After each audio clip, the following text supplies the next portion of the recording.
एक बार की बात है, एक राज्य में एक राजा राज करता था, जो स्वभाव से अच्छा था। अपनी जनता को बहुत प्यार से रखता था। राज्य के लोग भी उस पर बहुत विश्वास करते थे। एक बार उसने पूरे गांव के बच्चों को भोजन के लिए आमंत्रित किया। खुले मैदान में खाना बनवाया जा रहा था। एक चूल्हे पर खीर पक रही थी। ऊपर से एक बाज अपने मुंह में सांप लेकर निकला।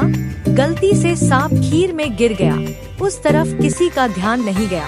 खीर पूरी जहरीली हो गई। सब बच्चों ने वह खीर खाई और सब बच्चे मर गए।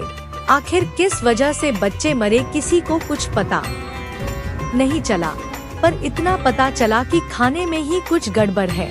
राजा ने बारी बारी से सारा खान चखा। आखिर में राजा ने खीर खाई और राजा भी मर गया।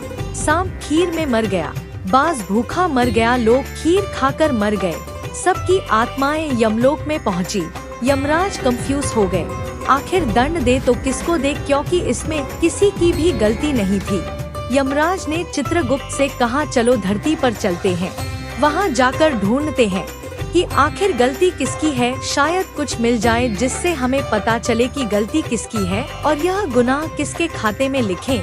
चित्रगुप्त और यमराज धरती पर आए। राज्य के बाहर एक दुकानदार से राज्य का पता पूछा। दुकानदार ने कहा, यही रास्ता है, पर वहां जाना मत, क्योंकि वहां का राजा खीर खिलाकर सबको मार देता है। यमराज ने चित्रगुप्त से कहा कि मुझे असली गुनहगार मिल गया। चित्रगुप्त ने कहा कि कौन? यमराज ने कहा, यह दुकानदार। सच क्या है झूठ क्या है दुकानदार कुछ जानता ही नहीं है। फिर भी उसने कहा कि वहाँ का राजा सबको खीर खिलाकर मार देता है। अब यही गुनहगार है और गुनाह इसके खाते में जाएगा। और बाद में दुकानदार को मौत के बाद सजा दी। इस कहानी से हमें यह सीख मिलती है कि हमें किसी को बिना पता जज नहीं करना चाहिए। सच क्या है झूठ क्या है यह कुछ जाने बगैर ही हम दूसरे के बारे में बात करते हैं।